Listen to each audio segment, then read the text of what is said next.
now. Here we go. Hello, everyone. Good afternoon, or good morning, or good evening, no matter where you're joining us from. We are so excited to have you. We'll give everyone just a couple of minutes. And if you want to find that chat feature in the bottom toolbar and let us know where you're joining us from. And if you've been on one of my webinars before, you know I like to ask you a question to so we can get to know you a little bit. And let's see. I think because we are officially almost to the winter solstice, I will ask, what is your favorite winter activity? Are you a curl up by the fire and read kind of person? Are you get out and enjoy the elements? And I know we probably have people joining us from all over the world, so your winter looks a little different. But let us know what your favorite winter activity is. I love staying inside. Agree. Winter is not my favorite outside of the holidays. Once the glow and the magic of all the pretty bright lights goes away, I am not a winter fan. Lana, how about you? I don't like Well, I the love short to days. um I also love the holiday season Yeah. and everything about it. And then when it's really wintery, I love to go either to Finland or so to meet Santa Claus and Yes. really have the winter wonderland there at the Arctic Circle. Oh my gosh, that's amazing. Or The Northern Lights. skiing. Skiing is also really nice. So Yeah. Yeah, we can make fun out of any season, I Yeah, guess. for I do sure. like the sea even better. So yeah, yeah, I Yes. gotcha. Yeah. Yeah. I would say here, I've mentioned I'm in landlocked Kansas City, smack dab in the middle of the US. So we don't have much fun. It's windy and cold and usually icy. We don't get much snow. So I would say hold up inside, either watching a good movie. I would like to see a movie in the theater, or reading a book is probably my favorite winter activity. But if we get some snow, I like to go out and go sledding or enjoy, the fun activities of being outside in the snow. Oh, John Daly, no, not funny. At least we have the Chiefs. No, wait, that's not fair. That's not Mm. fair. All Oh, right, I think that's my cue to get started. Um, Everyone, again, welcome. Thank you for joining us today for one of our last webinars of the year. Um, For those of you who don't know me, I'm Jennifer Millett, Vice President of Event Strategy and Partnerships here at ARMA International. If you are a member, we are so grateful to have you as a part of our community. Thank you for joining us and taking advantage of your membership. If you are not, we highly encourage you to go take a look at arma.org and see all that we have to offer. Everything from communities by industry group, by job task. We really have a lot of different ways to connect you with peers in your um, industry, profession, any way we can. We would like to connect you with somebody to help make this world a little bit smaller. We also offer great education and then also near and dear to my heart events. So reach out to us. Let us know what we can do to help you.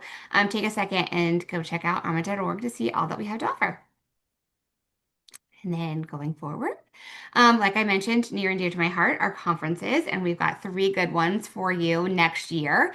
The very first one we're going to kick off is our public sector InfoGov Summit in February. This is really focused for those in the local, state, or federal space. Information governance. It will take place on February 26th and 27th in Reston, Virginia at the Curasoft headquarters. This is the second annual of this event, but we are adding a training day to this event. A lot of details to be released. Registration is available, and we do have we utilize the resources tab. So if you where you found the um, chat box, if you click that resources, there are links there, and I believe the registration link should be there, which just actually hasn't even officially opened. You guys are kind of getting first access to that, but there is a registration option open. The training day is going to be on the 26th. ARMA will have a training option in the afternoon. Our business partners will have some training options. Those details aren't available yet, but they'll be coming soon, but just keep that one on your calendar. And then, of course, InfoNext and InfoCon. InfoNext is really for those who are preparing for the future of their governance programs. If you are tasked with knowing what's going to preparing for the future, knowing what's coming. Um, answering some of the big questions for your organization. InfoNext is the place for you to be. It's a really great conference. It's become a really great community. Vana joins us every year, and it's almost kind of like a little think tanky. It's really great conversations, really great networking. So if you find that you're tasked with those responsibilities, this webinar is a part of that series. So um, definitely consider joining us in Phoenix in April for that conference. That registration is now open. And then InfoCon, we just celebrated our 70th anniversary. So we'll be in Savannah for our 71st iteration of InfoCon in October of 2026. So that's a little bit about our events. And then on to the next. Webinars, courses, and trainings. So we had a very busy 2025. And like I mentioned, this is one of the last of our 2025 webinars, and we're going out with a bang. We've quite a few of you joining us for this webinar today. So thank you, Fauna, for bringing us all together.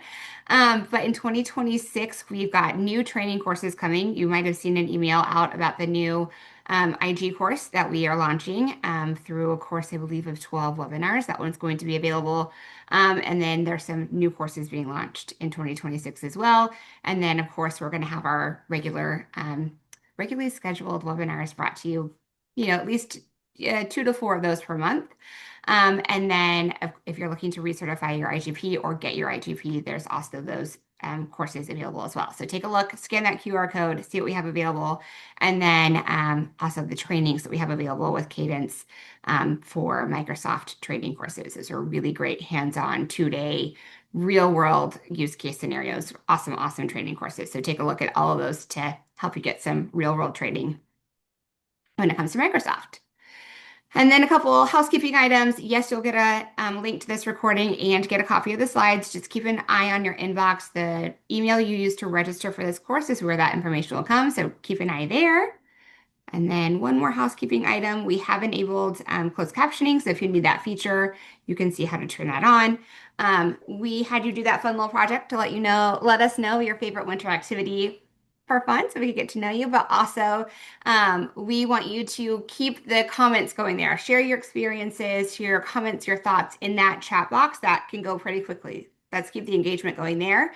But if you have a question specific for Vana or somebody on the ARMA team, please use that Q&A box. That way we can manage those and make sure we keep track of those questions to get them over to Vana towards the end of the session. Also, a new feature that we've enabled this year is to ask your questions live. So at the end, when we come on live for Q&A, if you would like to answer your question live, just use that raise your hand feature and we will allow you to turn your mic on and you can come on live and we can engage that way. It's been a fun new way to engage.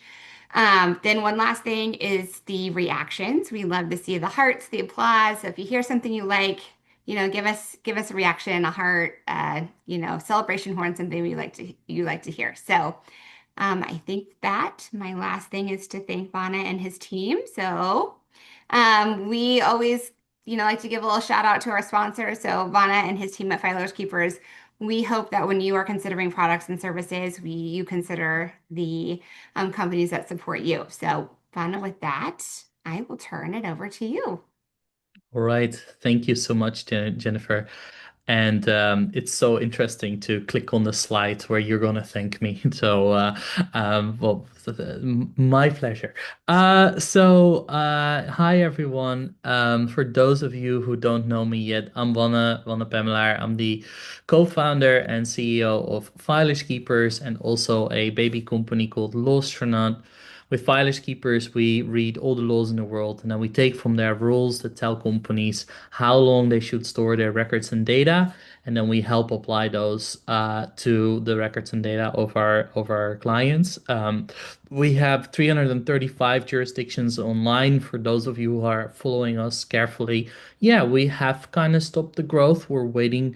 We still can do more jurisdictions, like Nigeria states or Brazilian states. We're waiting for the order to come in. So if you have very niche research requirements, let us know. But the number of retention periods is definitely still growing. So we're now at 350,000 citations. I believe that there are maybe 1 million in the world. That's my idea. 351, you have everything that matters. But laws are coming out, and did you know that New York City has 500 citations? So there's always more to be researched at the more local level. We've been growing pretty much, by the way. I say here 75 members, but I think we're growing now towards 90 this year, and that also has to do with Lawstronaut, where we actually crawl government portals, index laws, and then we use them for the retention research. But we now also have a secondary use for those laws because it's basically any law. We sell them to legal tech companies and AI companies who want to train their AI and build products on top of that. So we do a lot of work now ourselves with data and data quality and all of that. So that gives a nice insight also in the topic that we're going to discuss today. Um, so how long does it take to build a retention schedule? With our dashboard, not that long. We have a dashboard where you can say, hey, I'm in these jurisdictions, these industries. Build me a bespoke retention schedule, which we do within a few milliseconds. And then it's fully customizable. You can decide a golden standard. You can edit any retention period, create your own. With the golden standard, we calculate what's the most optimal retention period, and then we will let you know what the residual risk is. Where do you have to keep it a bit longer or a bit shorter? And then we keep it up to date. So if the law changes, we send you a ping, say, hey, the law has been updated. It went from 3 to 5 years. Do you accept or decline? And so no more, annual or biannual refreshes. We can just maintain your schedule live. You're in control. You can accept or decline any change. Um, and now that our clients have an up-to-date schedule, they ask us now what, and then I say, well, now you implement, basically. So we are really investing in a lot of connectors now. Yeah, we have a connector with ServiceNow, Microsoft Purview, OneTrust, and many, many more are coming. We've upped the team to enable that. So that's all the commercials. Today I want to talk about applying retention to structured, unstructured data. And I um, believe that we're not there yet. And as an industry, I think we are missing the point on some of the things. And I want to, because the whole idea of the Infonext concept and series brand is to look forward. You can see the little arrow in the logo. Is to really start looking at some newer concepts, some old concept repackaged, and I derive great inspiration from someone who unfortunately recently died, Stephen Clark, from New Zealand. Many of you know him, probably even know him better than I did. And he was a great thinker, great consultant, worked for a lot of international organizations, also for the ISO standards organization. Did a lot of thinking about records management and AI, and he started a blog, a Substack, which I put here on this slide, half a year ago, and he wrote some excellent blogs, and he was pretty he had a very high output, basically a high production. He was just, it was almost like he was saving those and putting them online one by one, and if you read them as a whole, it's almost like a book of philosophy, and there are some really amazing concepts in. And actually, I want to dedicate today's webinar to him and his thinking. Please visit this Substack. I'm very afraid that it will close down at one point, so there's a wealth of information there to be checked. And I actually today am borrowing a lot of his thoughts and his yeah, the themes that he was working on with his team. and I want to share that. So a big shout out also to the ISO standards group who works on this, who has worked on this with him. Um, so um, my our prediction is that data retention will be completely solved in the next 3 years, and I'm a very optimistic person. Maybe we need a little bit longer, but we are getting where we need to be. And AI is gonna happen very soon. And I also believe that AI is gonna make this happen. We're able to crunch the numbers now. Well, the efficiencies that we are getting our cost efficiencies are far exceeding Moore's law at this moment with the compute power versus the cost and the results. So you could even say there's now NVIDIA law, not Moore's law anymore. Um, and I believe that the end of unstructured data is near, and Stephen would have said unstructured data even doesn't exist as a concept. It's just something that we thought of to describe that a normal database couldn't handle it, or it was outside the normal boundaries of a database. Um, but all of that comes and creates a massive challenge for our profession. And I mean, the IG RIM profession and our profession is at a crossroads. And we're all still too much stuck in the paper, in the boxes, in backfile rooms, offsite storage.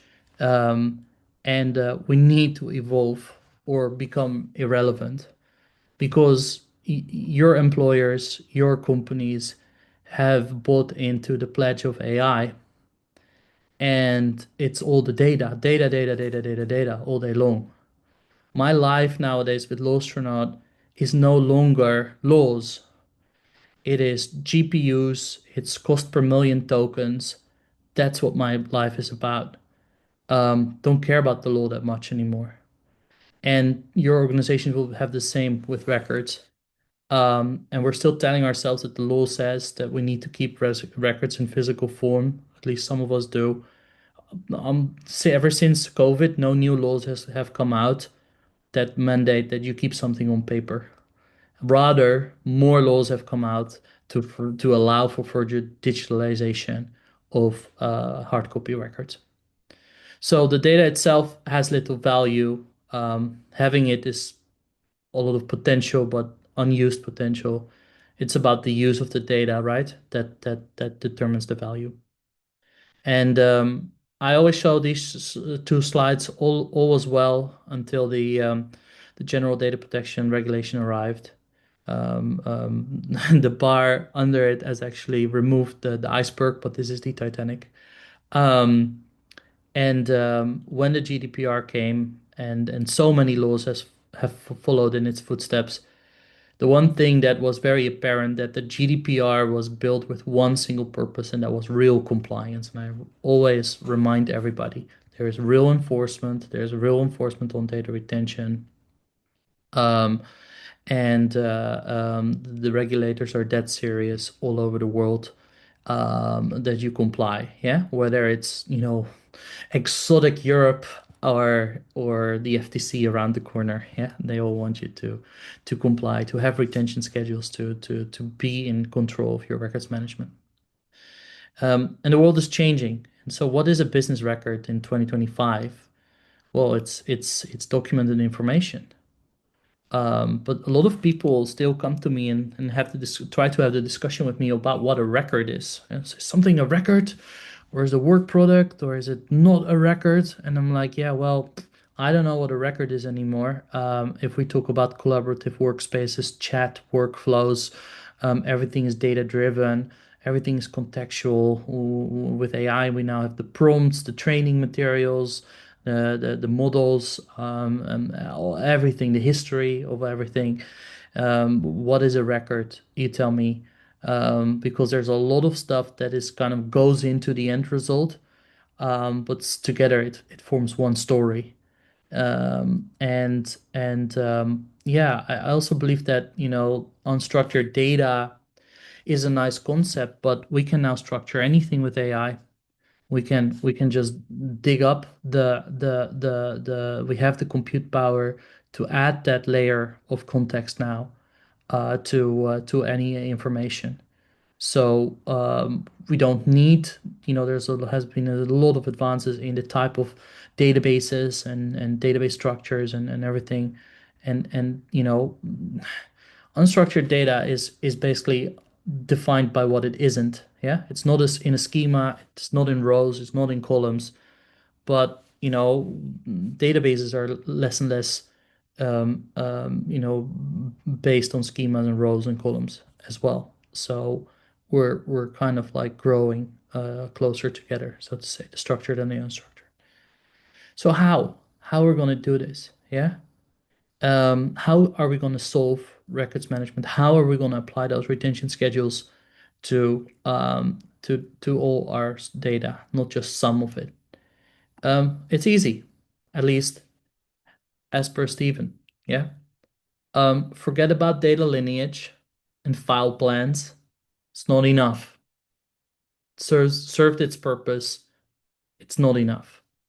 We need provenance, we need ontology, and then that ontology needs to be turned in knowledge graphs, and then we need automation. That's simple. Yeah.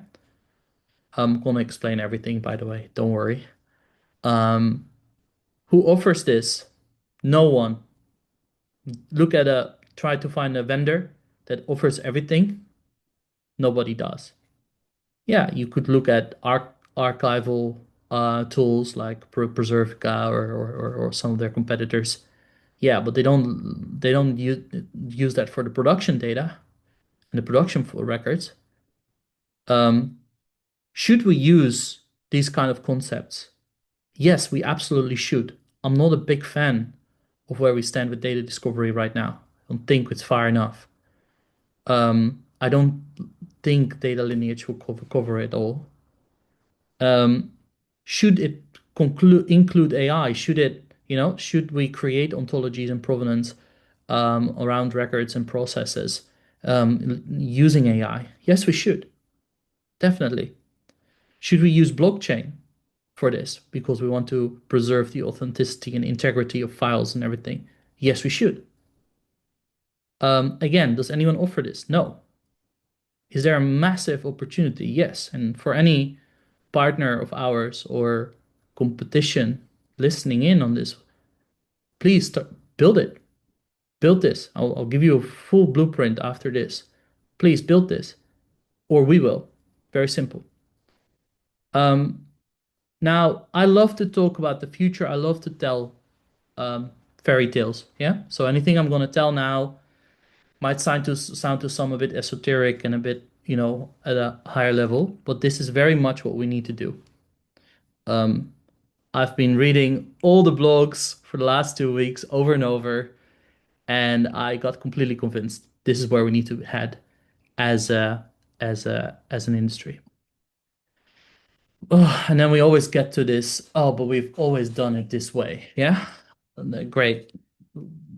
Cuddle yourself to sleep with this, but we need to change. Um, so paper, um, the paper era did produce a lot of wonderful concepts that we all use daily. Yeah. We use classification. We use chain of custody, retention schedules, access controls, lifecycle management. Wonderful. Yeah. It delivers a lot of business value, reduced risk, corporate memory. We can write the book 300 years about our company. Yay. Yeah, and we know everything still. Insurance compliance, intellectual property protected. Wonderful. Yeah. Um, so organization is metadata ontology. All sign out logs are audit trails. Filing structures are taxonomies. Provenance becomes the digital context. Retention schedules from scale from boxes to petabytes, right? A lot of people ask me like, "Oh, do we need to change our schedule now? It's, not records anymore." No, the concepts are pretty much the same. We need to add a few things, but that's it. So we don't need to reinvent what we're doing. We just need to change the mediums. That's very important. Apply the same stuff to the new world, get ourselves a seat at the table with anyone that says, I am AI governance now, or I am the AI team. You belong there. You are AI governance, to be honest. Because AI and machine learning depend on clean, classified, structured, governed, trustworthy data. And if there's one profession that is able to understand that, it's you. You understand what is rot and what is not. Basically, what's of value, what's quality. So you become a very a strategic player in this whole sense. Um, you make AI usable and trustworthy. You mitigate digital risks, and you monetize the organization's information. Hmm. Money talks, so does risk.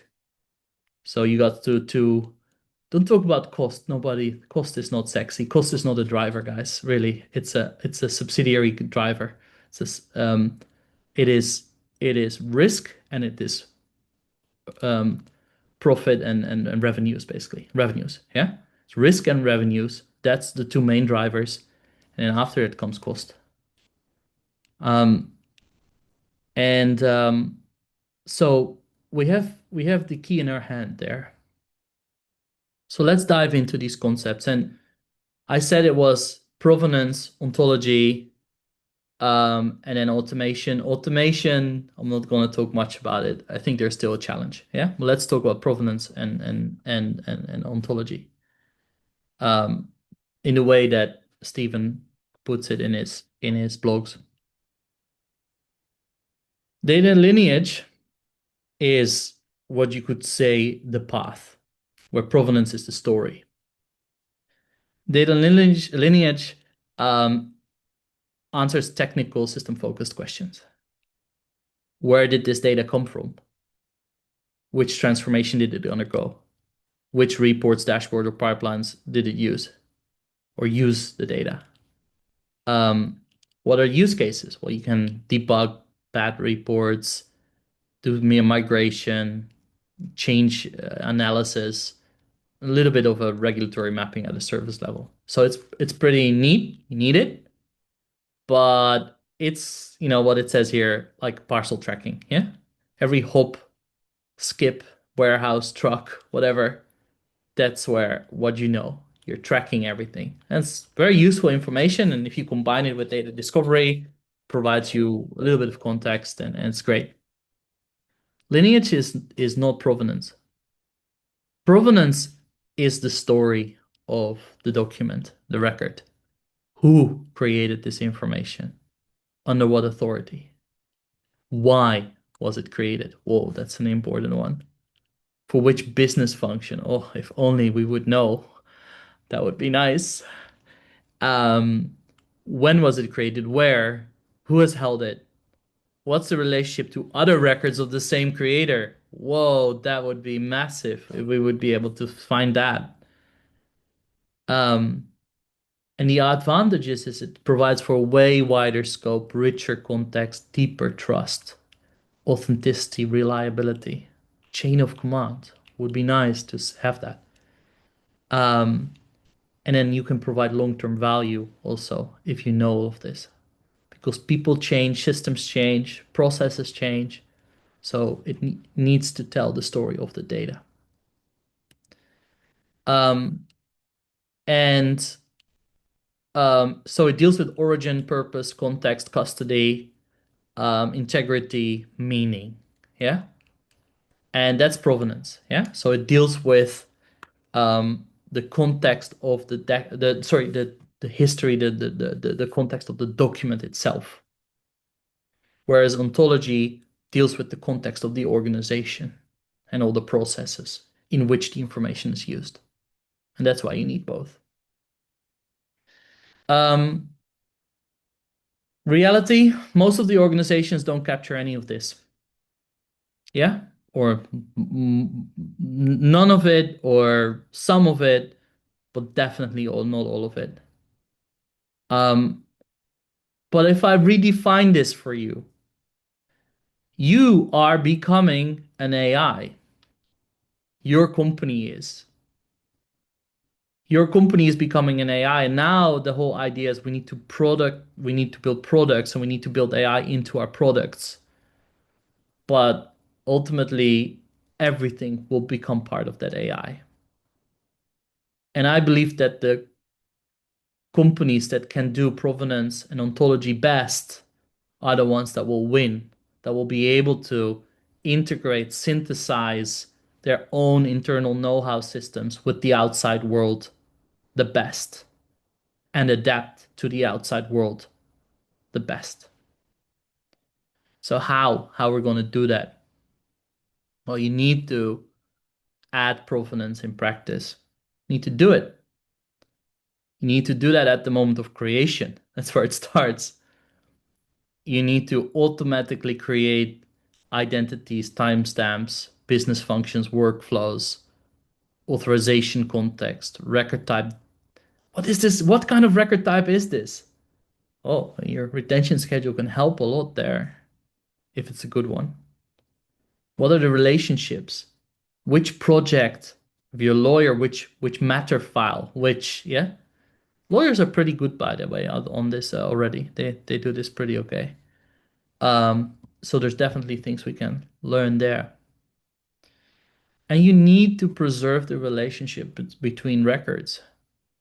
You need to link records to the same activity, preserve the original order, um, and don't mix everything in one big data lake, just like that, without preserving the the links. Um, we need to do that in creation and oh sorry it's a rehash basically on all of this but we can do that through structured forms and document templates and there's so much more we can do. We probably can use AI for this as well to actually do advanced tagging on the fly already because the AI can look over your shoulder, knows okay this team is working on this case and therefore we can add all those relationships there. And yeah, then we need to build those relationships. We need to do proper chain of custody logging. Yeah, and this is going to be massive, by the way, and I have good news for you. In Europe, the EIDAS, so the electronic signature regulation, is under maintenance. And the whole idea is there that they are going to introduce the concept of e-archiving. Um, and e-archiving is going to be the fact that anything that you need to preserve by law, which is a lot, yeah, I'll have some examples in a minute. You need to keep in a certified archive, yeah, by a certified uh, provider of archives. It's optional, but the expectation is that in an age of AI, and a lot of fake content, we need to rely more heavily on very good archives and chain of custodies and all of that to preserve the authenticity and reliability of information. So the expectation, what we hear from the European legislature, is that this is going to be mandatory. There is the usage of such a certified archive. So good point. Reach out to your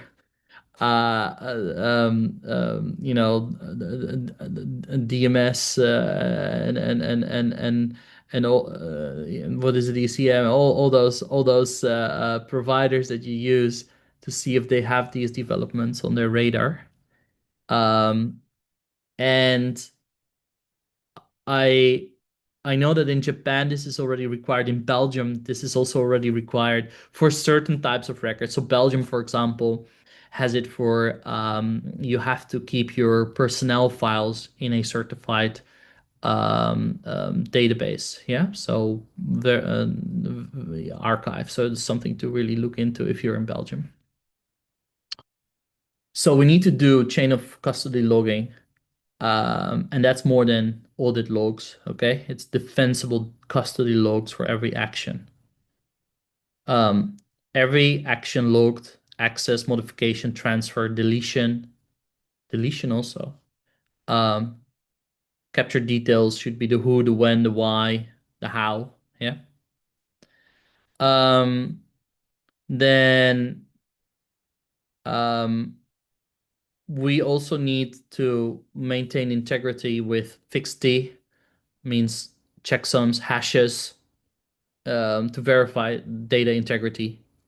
That means to be recorded at creation, transfer, checkpoints, so transfers, migrations, all of that. This file has not been altered, even down to the bit level. Very important. We need to do that. The world will need that in an age of AI. We need to trust the underlying data. Um, we need to add contextual schemas or ontologies. Yeah? We need to map all the business processes, and I'll get more into that in a minute. Um, and we need to ensure long-term usability of data. If the data is meant to live a long time, you need to be able to access a long time. So archiving is key, and being able to transcend documents, systems, versions, all of that. You need to have persistent identifiers and all of that. Um, can AI add provenance? Yeah, I think so. It can extract creators from documents, relationships, reconstruct workflows, file missing metadata, detecting anomalies. Think AI can do all of that. Great. We don't have to think about that anymore. AI cannot guarantee authenticity. It cannot replace fixity, decide legal authority, certified defensibility, all of that stuff. Yeah. So there's a very big need still for the archiving solutions and document management solutions to do that part. But we can use AI for all the other stuff. Um, so let's dive into ontology, which is then the context around the company and the processes, the organization.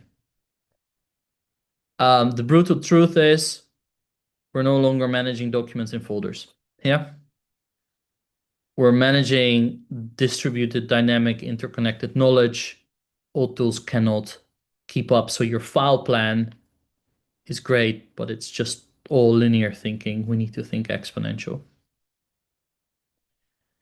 So we need instant insight, machine understanding, real-time relationships, automation. Don't ever think you can do this manually. And that's the good news, right? This is the good news. This puts you at the center of your company.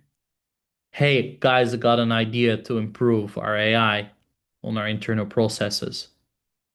By the way, it's not the old school linear stuff that I've been working on. It's scalable.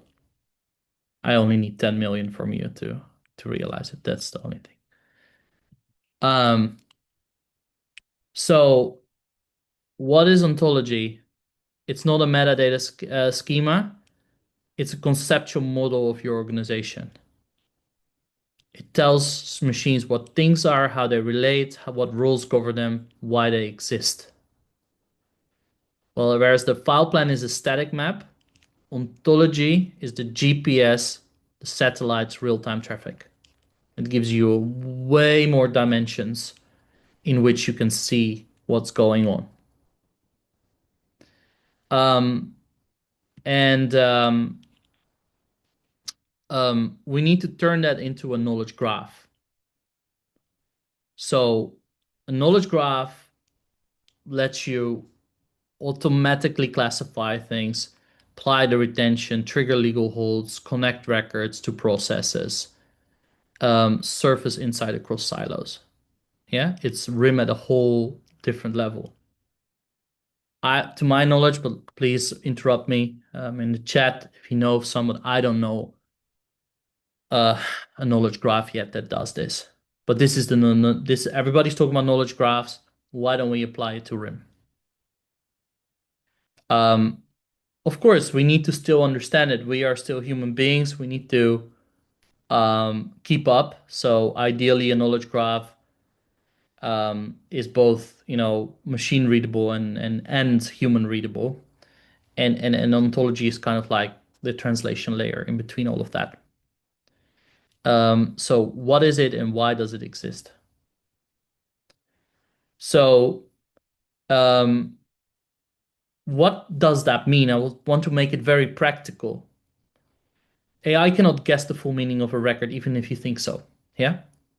What do I mean by that? Of course, AI can understand what's in the document, but it cannot just automatically formulate all the relationships if you don't provide those relationships or if you don't use an AI to build those relationships. So with the ontology, you have a very rich provenance, give a lot of context about the record, but then with ontology, you can link that to your organization. So this is a contract. It was created by legal. It related to this one vendor. It's governed by one policy. It's under a legal hold, so don't delete it, and it's connected to this invoice. Yeah? And we can go on and on. Yeah? And it was reviewed by that law firm, and it was um, taken on board by that accountant, and it can go on and on. Yeah? Machines need that context. Ontology is there to provide that context. Old concepts, new application. But then you can ask super powerful questions. Show me all records related to this incident. If you have all of this, due diligence, e-discovery, data discovery becomes just so easy. Yeah. Um, what decisions led to this outcome? You can trace back the whole history of decisions made by your company. Wonderful.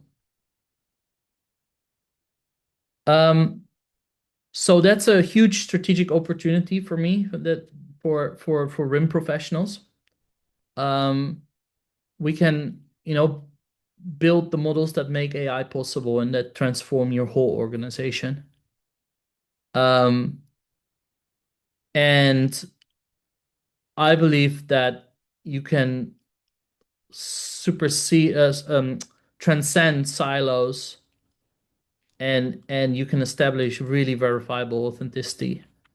You can basically finally get to do everything you always wanted to do at scale. That's how I look at this. But those are wonderful concepts, and we don't have that right now, unless again, um, prove me when I'm wrong. By the way, someone is asking um, about what's the GDPR. Just maybe it's the General Data Protection Regulation. Um, it's the European privacy law that kind of knocked over a whole dominoes track of privacy laws, and it's the reason why now quite some states in the US are either have a privacy law or are contemplating one, and your FTC is lobbying for a federal privacy law, and the Canadians have expanded their privacy law and all of that good stuff. Um, and it has some concepts around retention. You should keep data no longer than necessary, so it has a big impact on how we look at the world. I think that anything I just mentioned is impossible without vendors stepping up and building this. I think that um, you need to really work together with the other teams. Yeah. Privacy, AI governance, IT, cybersecurity, legal, compliance, the business. Everybody is involved here. Um, but if you get this right, you can you can transform your business. I'm very sure.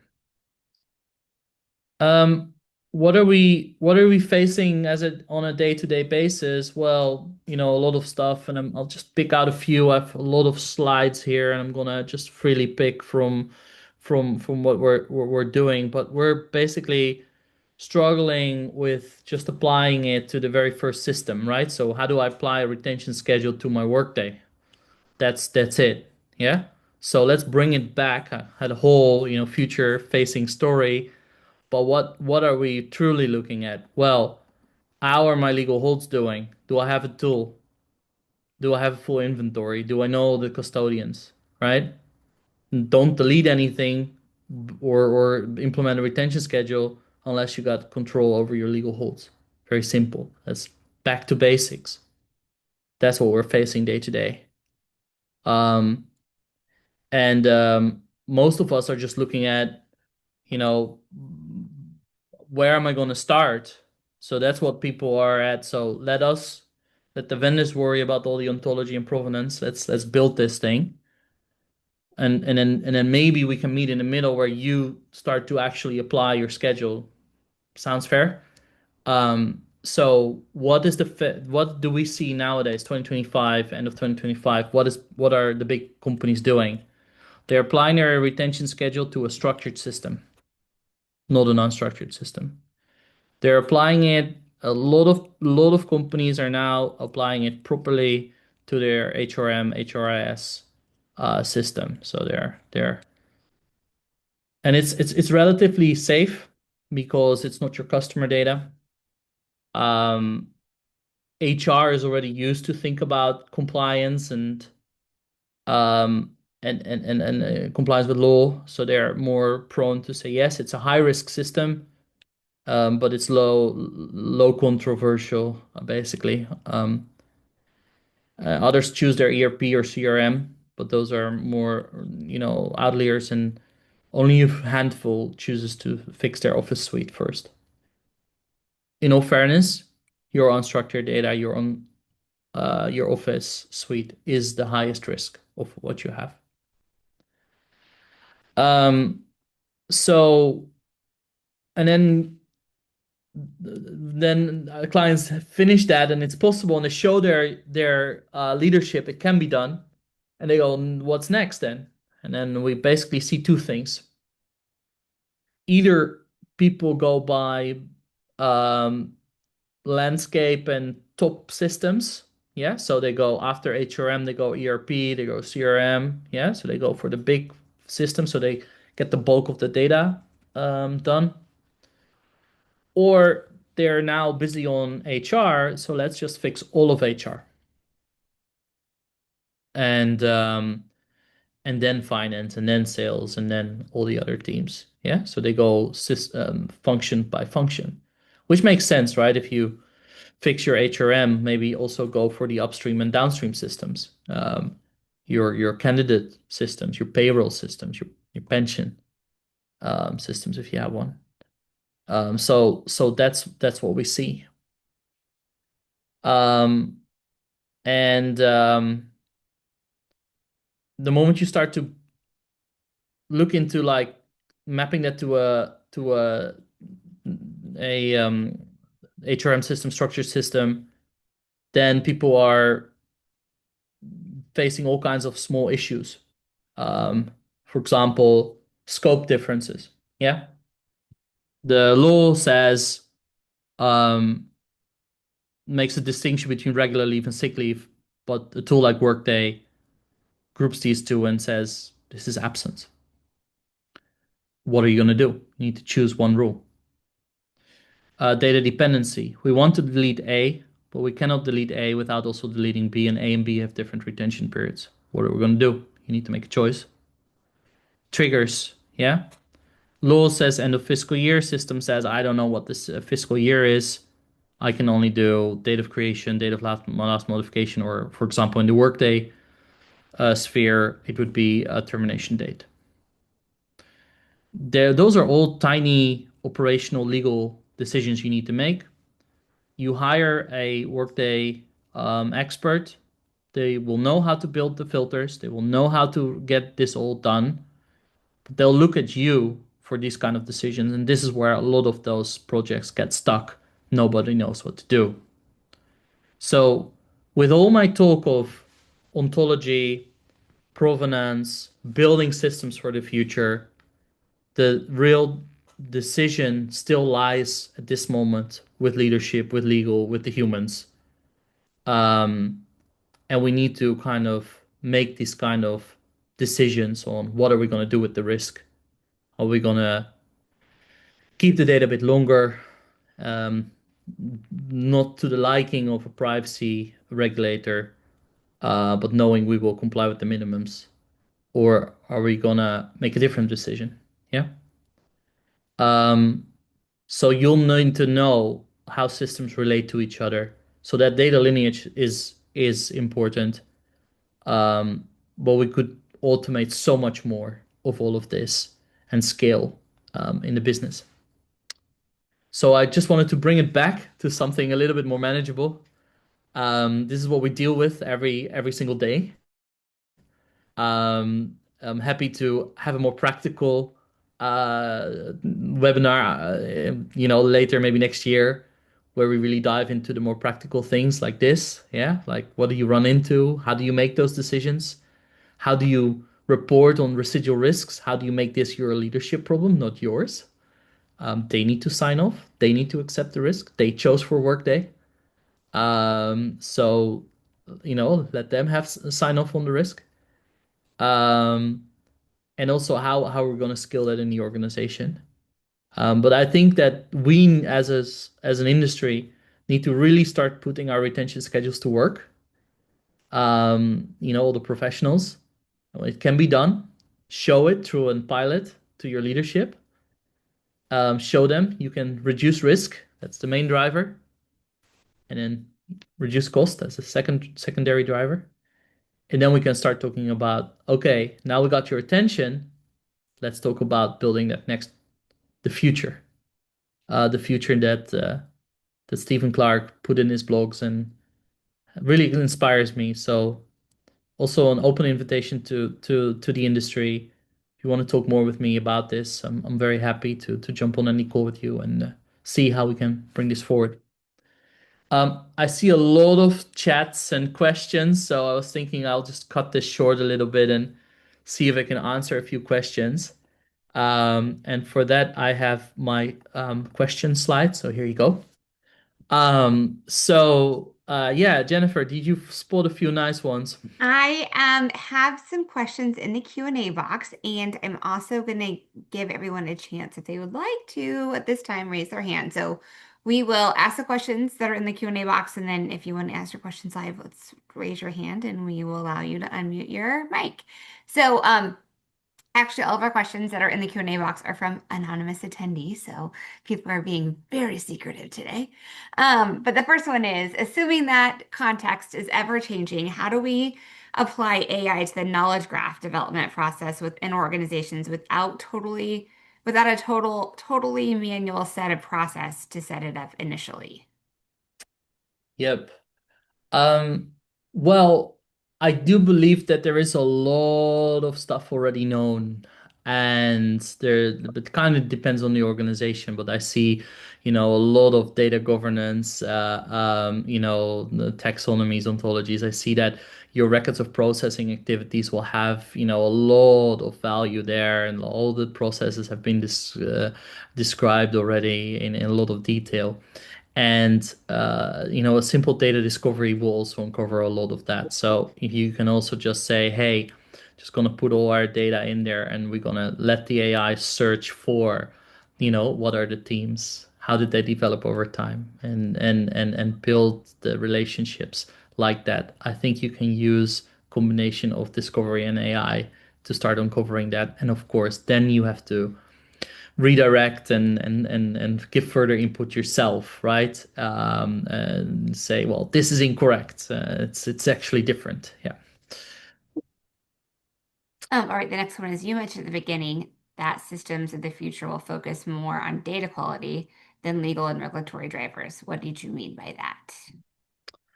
Well, I believe that data quality is key. I believe it is a legal requirement, by the way, data quality. It's one of those requirements under privacy law that everybody kind of like avoids. Like, oh, that's for the business to deal with it. I believe that our profession is best positioned to deal with that.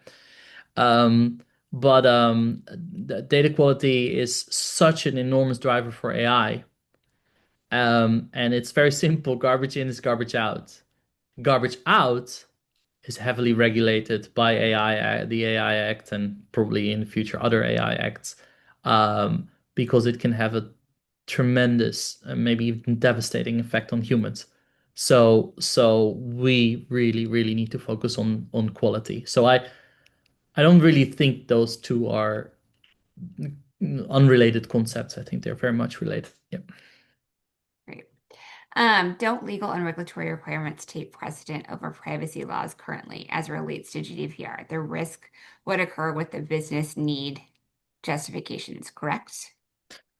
Yeah, but I believe that it is a whole system.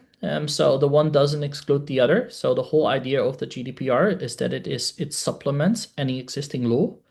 So if the law says keep this data for accounting purposes 7 years, then the privacy law kind of supplements that and says and no longer than necessary, please, and basically says after 7 years, get rid of the data. So, or have a good justification as to why you want to hold it on longer. Yeah. So the one doesn't rule out the other. It just gives an extra layer of scrutiny, I would say. Yeah. Right. The next one um, is it about classification or data extraction from unstructured data or linking the ontology with data and then with unstructured data that is classified by it? Yeah. Of course, everything becomes one integrated whole. So I believe that at the record level first, it's the provenance. Yeah. So that's where you need to start working on first. Give that extra, layers of meaning to the record. And it's the ontology that makes it into a body, into a whole. And then it very much becomes a loop between the data and the AI and the data and the AI. So it starts to learn and it will do a little bit of supervised learning. It will do a lot of unsupervised learning as well. And that's how it kind of relates to each other. So the AI will generate the data, create the context, but it will also learn from it. And it's at different levels. First, you build your whole ontology, then you apply the records to that ontology, then you refine it, and then it goes over and over and over, basically. All right, next question is, what is your take? I still would clean the rot data. In the meanwhile, cost savings would be beneficial while waiting for the AI tools to help more on this. Risk and cost as drivers. What say you? Definitely. Look, cost is definitely a driver. Yeah, but we did a test. And it was about if we gave leadership the option, yeah, risk versus cost, it was like 70% risk as the driver, 30% cost. So a lot of people make the mistake by going to their leadership and say, I've got all this cost savings. And they go like, no, but we like what the tool does. Whereas if you use this tool and keep the data this long, then there's like hell to pay and the risks. Then they go, whoa, I don't want that, under my tenure. So I wanna make sure that we don't run that risk because it will be my ass and my career on the line if yeah. So costs is and then your CFO will happily sign the invoice if you then say, oh, by the way, we are going for a cost reduction. Yeah. So that's really wonderful. And then I do believe that if we can also add value to the company by doing what we're doing and up the revenues, that's my goal always as a recovering lawyer and entrepreneur. Then I think that will speak even more. Very good. Well, we have about a minute left, and I think we got through all the questions. So good job on using everyone's time efficiently. I think everyone appreciates that. So I will draw this webinar to a close. Want to thank you again for bringing this awesome topic to everyone today. It looks like there was some really good, conversations in the chat. So everyone, thank you again for joining us today. Have a very happy holidays and a happy new year. If we don't see you on one of the two remaining webinars through the end of the year, we hope to see you one in the early in the new year because we do have some scheduled very early in 2026. And with that, everyone have a lovely rest of your day. All right. Thank you. Have a nice day.